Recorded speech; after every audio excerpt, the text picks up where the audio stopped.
Okay, welcome back to another behind the scenes video. Today, as you can see behind me, we are in sunny London at the Sea Containers venue, filming the Imperium Mastermind. We've got a lot going on today, so come on in, come on through, we'll show you what we're doing.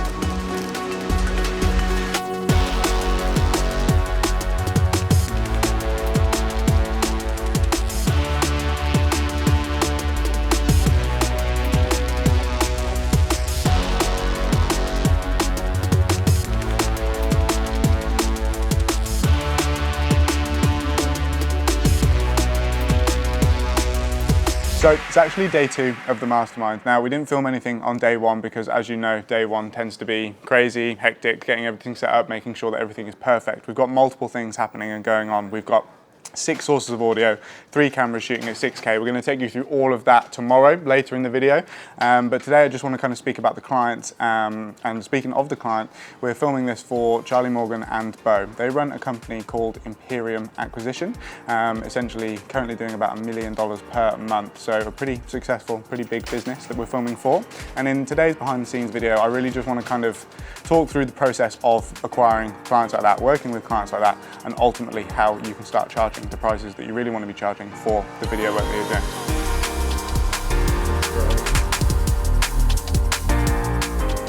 So welcome to base camp. This is kind of base station, and like I said, I'm going to talk through all of this tomorrow, so make sure that you watch the video to stick around for that. But let's just talk through deliverables. So we're contracted to basically film all of the talks. We're filming it on 3 cameras, so we've got basically a wide, a tight, and then an audience angle as well. But we're also going to produce a highlight video for the client as well. And what this demonstrates is really kind of going above and beyond and over-delivering beyond kind of what you've been contracted to do. Certain situations that might not be appropriate, but for this one specifically, it's just about under-promising and over-delivering, and really thinking about the client's needs from a marketing perspective. Now, this mastermind is something that the client is planning on continuing for years into the future, so to have high-quality, engaging, impactful promotional content from this mastermind is going to pay dividends in years to come.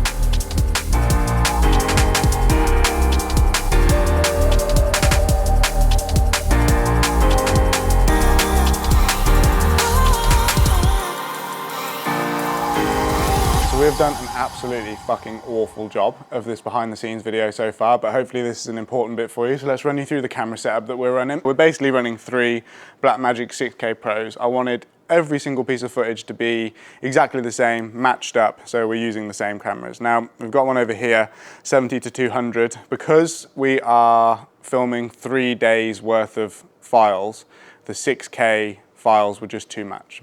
On 1 terabyte, I could get like 4 hours of recording, and I did the maths and it was just way too many terabytes. So we're shooting in 4K DCI, which basically crops to about a 1.67, turning this to maybe a 105 to like 320, something like that. This one specifically has a bit of a rig set up on it, so essentially it just has a focus wheel, and the reason why is because this is an audience shot, right? So basically we're panning to the audience when they ask questions, and the reason why we've got the focus motor is just so it's nice and smooth. If you come over here, I'll talk you through the other ones. Over here we have the wide, so this one has a Sigma 18-35 on it. Like I said, because we're shooting 4K DCI, that probably makes the 18 more like a 30.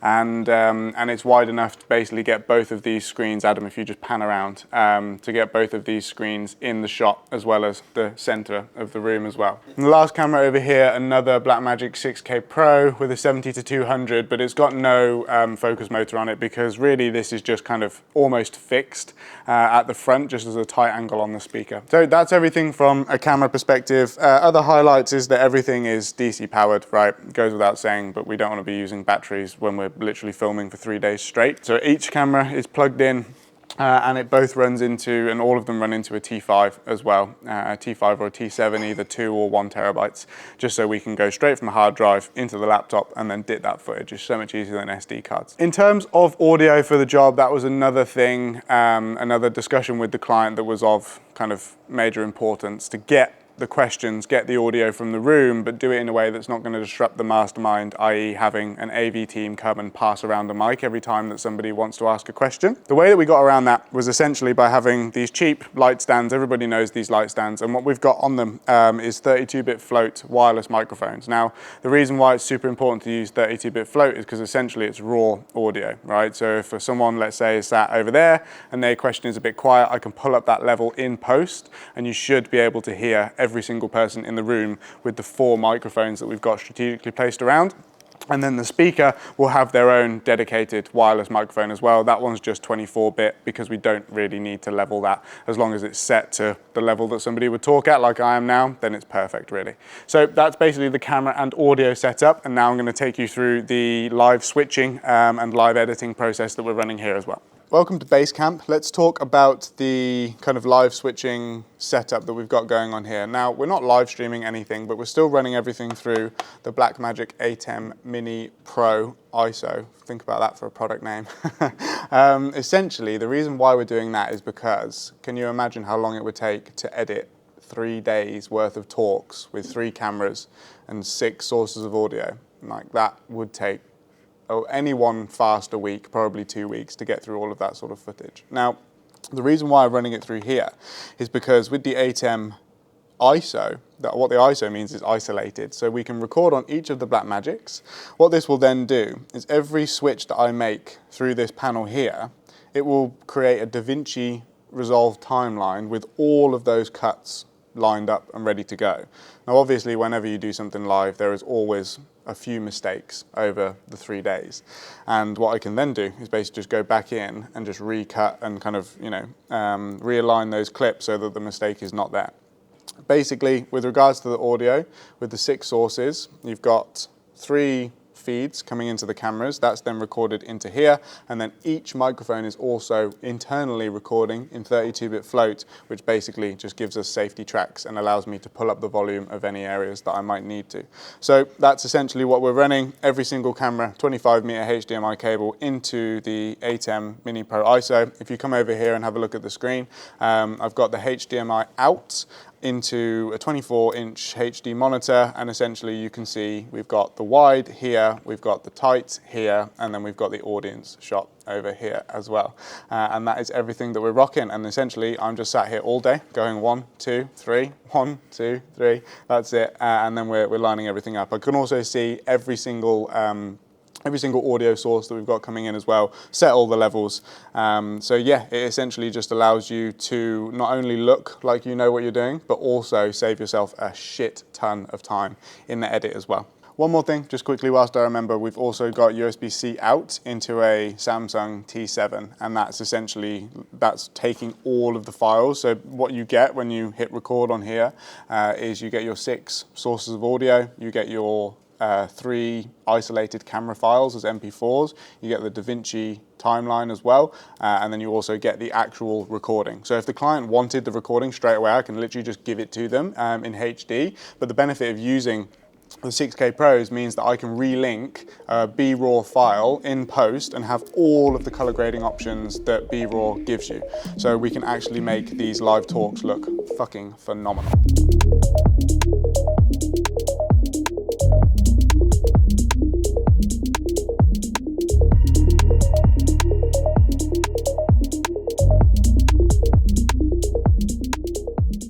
What we're going to do now, I've pretty much taken you through everything technical that you could want to know from a shoot like this. There are a couple of things that I think are relevant, but I don't think that a lot of people would want to watch. So what I'm going to do now is basically just go through a shit ton of quick fire questions, and if you are interested, stick around. If not, hope you enjoyed the video. In terms of how I got this client, in terms of getting high value clients, essentially you have to be in the right networks first. That's the most important thing. You have to either have one link that you can kind of message people, or you need to have a direct link with the person. Other than that, it's basically just being ballsy and asking for what you want, right? These people are still people at the end of the day, no matter how successful they are. If they have a problem that you can solve with the skill set that you currently possess or have to possess, then, just message them, and the worst thing that can happen is they say no. So client communication, it's funny, the higher that you get in terms of how successful the clients are, that actually the simpler the communication is. Good morning, sir. How are you? The higher ticket the projects, the less involved the client wants to be in terms of the communication. For this one specifically, all comms were done over WhatsApp, no emails, no nothing. The only thing that I emailed was my invoice, and that was that. And really, it's just as simple as possible. At the end of the day, they're paying you to make their life easier. So don't be messaging them every 5 minutes. If you need to have 1 or 2 calls, that's fine. But really, it's up to you to be the professional, to know what is needed and make suggestions and essentially challenge back on certain stuff that the client might think they want. For example, with this one, they wanted to use this thing called a catch box. And it just wasn't the right use case. I'm not going to go into all the reasons why, but I was firmly standing my ground that we're not going to use this catch box. I knew what would work, and that's really important for the client because they don't want a yes man. They want somebody that is actually going to come and do the job the way that it needs to get done. So pre-production is a really integral part of the process to not only make sure that you're clear and your client and you are aligning in terms of actually what's going to happen, but also then letting the team know everything that's going to happen with the production. Now, I've actually done a video on pre-production on the channel. If you want to go and check it out. But just briefly, it's a shared document that has key information, logistical stuff, right? So addresses, timing, contacts, all of that stuff. It needs to have a kit list and it needs to have a call and wrap times. That's basic pre-production. What I also like to do is define everybody's roles as well. So who is the person, what are they going to be doing, and also what does success look like within the project, and what I'm actually going to essentially judge their success on within the project as well. It's all about alignment, making sure that everyone's super clear. What I then do is once I've made that document in either Google Docs, Notion, or whatever you want really, I'm then recording a Loom video. And Loom is essentially just a screen capture software, and I'm talking through everything. I then send that to everybody, and then once they've all watched it, we have a final pre-production meeting where everybody can meet each other. If they haven't met before, they can ask the questions that they want to ask, and basically just make sure that everybody knows everything that they are doing. Now, the benefit of doing that is that if something does go wrong, or if somebody, let's say, doesn't bring the piece of kit, you hold them accountable to the pre-production sheet. It's either that they haven't watched it, they haven't been organized on their end, but it essentially just voids the responsibility away from you. You know that you've covered everything off, and then you just work together to solve that problem. Crew members, this is a pretty lean team. So myself, director and producer. You've then got Wes Meadows, who's DP, essentially in control of all the cameras, making sure that everything looks nice. You've got Kai Edwards, who's camera operator, and then you've got Adam Thorne, who's production assistant as well. In terms of the roles, like I said, Wes, DP, will control all the cameras, Kai will shoot, and then Adam is there basically to be on hands to help with everything that is needed, as well as then film some behind the scenes stuff as well. Always contracts. It doesn't matter how big the job is, if it's 20 quid, if it's 20 grand. Always contracts. Again, it's about alignment with the client. Here's what you're going to get for X amount of value. That's a given. You have to have contracts and service agreements. In terms of the payment structure specifically for this job, if you want to know, it was 100% upfront because we had to rent kit, I had to hire crew, I had to book an Airbnb. So I was pretty hot on 100% upfront. You can go 50-50 if you want to. It's really up to you, but I always contract and payment upfront. Doesn't matter. It has to be some form of payment. Minimum for me is 25%. The reason why we do that is because after that payment's been made, the production company and the client has absolute clarity that this project is going ahead and that this is what's going to happen throughout the project. It helps draw a line in the sand, a proverbial line in the sand, and actually both companies know that it's moving forward. There's no direct revenue that we're generating as a result of what we're doing here. If we were live streaming and they sold live stream tickets, it'd be a bit different. You probably could directly correlate that. I think that comes down to value and the value that we're bringing here. You have to put yourself in the client's shoes. At the end of the day, they don't have the knowledge or expertise that we have with regards to production. They can't run 3 cameras, 6 microphones through live switches for 3 days and manage all the files and manage all the team and organize all the logistics and stuff like that, because that's just not their skill set. They're fantastic at other things, right? So ultimately, if you can come in and you can take that burden away and you can do it in a way that's professional, simple, and really straightforward for them, it's worth its weight in gold, man. And this is their second mastermind that they've ever done. Last year's wasn't necessarily captured in the most professional way. The job got done, but it wasn't necessarily, you know, what we're kind of bringing to the table here. And for the future, and for all of the attendees as well, you get the recording, you know, you've paid a lot of money to be here. And once it's done, but it's actually not, because we've recorded it, right? So it's kind of, you know, immortalize the mastermind really in footage, and that's the value that we're bringing here, right? Is just being super professional and keeping it straightforward for the client. How do you go from single shooting videographer work to multi-day, multi-crew productions? It comes down to asking for the money that you want, man. Like, you have to have a set of fucking cojones on you and actually just go after it, mate. Start charging 5, 10, 20 grand. If you get pushback, you get pushback. Like, again, comes back to the first question, like, the worst that they can say is no. It's not that bad. And actually, if you set the bar high, you'll probably end up coming in at a mid-range, which wouldn't be that low ticket price that you had before. Obviously, you have to be able to back it up with a skill set. You have to be able to back it up with the confidence and conviction that you can actually get the fucking job done. Super important. Morning, man. But ultimately, it's just a case of going out there, asking for what you're worth, and being able to translate it to the value that you're going to bring to the production, and that's the most important thing. I talk about it all in every single other video, but you need to be able to relate the price that you're charging to the pain that you're saving the client going through, and that's it. So in terms of pricing jobs like this, there's no real kind of hard and fast way to do it. I have a profit tracker that I use, it's just a spreadsheet. So first off, you need to look at all your known costs, because there's known costs and unknown costs, right? So the known costs will be the travel, the trains, the food, the Airbnbs, the hotels, the rental. Take all of that, add on 10%, just for contingency, right? If things go up, if you need to, like today, right? No train, so we've had to go and park in London. I need buffer. I need buffer money to be able to play with that doesn't come out of my margin. What I then do is I take every single member of crew, they'll give me a price, or I'll set a budget for them and I'll go to them with a price and essentially say, do you want to come and do this for X amount of money? That's completely up to the freelancer in terms of how much they want to charge. I'm then putting 10% on that as well for additional potential, price increases that might come up if somebody, needs another train ticket somewhere. If they, there's just hidden costs, and you don't want those hidden costs to come out of your margin. What I then do is I look at that as a cost. So that is how much the production is going to cost me, and then essentially it is how much value or how much can you squeeze out of the project, right? And that's it. That is literally it. And you're only as valuable as how much somebody is prepared to pay you. So if you can make 10 grand, you're worth 10 grand. If you can make 20 grand, you're worth 20 grand. There's no hard and fast way to do it. If clients want justification, I can run them through justification, but you should never really need to justify your prices to clients. They are what they are.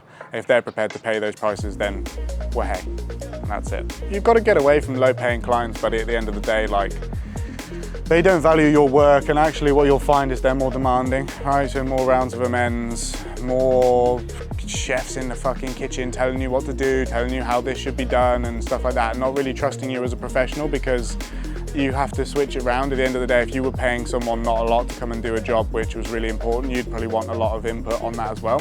What you find is that with lower ticket clients, that tends to be a bigger actual percentage relevant to the money that they're making as well, which obviously has its own issues that come along with it. But at the end of the day, the way that I always like to look at that is, if you've got 10 clients and you charge 500 per video, you've made 5 grand. Why not just cut it down to 5 clients and charge £1,000 per video? You're doing the same amount of work for the same money. Yeah, less work for the same money, basically. Cool. Happy? Let's go.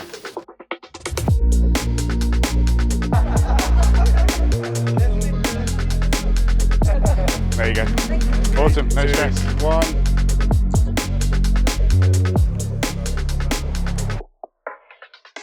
All right, as you can see, we are wrapped. The event is over. It's been a phenomenal 3 days. I always love it when we can come to an event and do our job, but also get something out of it at the same time. Always learning so much from Charlie and Bo and the whole Imperium team, to be honest.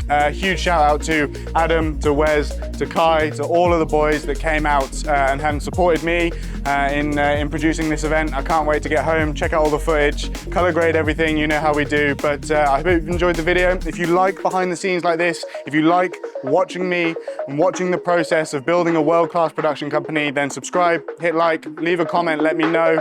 And with that being said, I will catch you in the next one. Take care. How do I look? Professional, look at the state of that. Huh? It's all about the length, man. No, have you ever seen one this big? You ever seen something this big?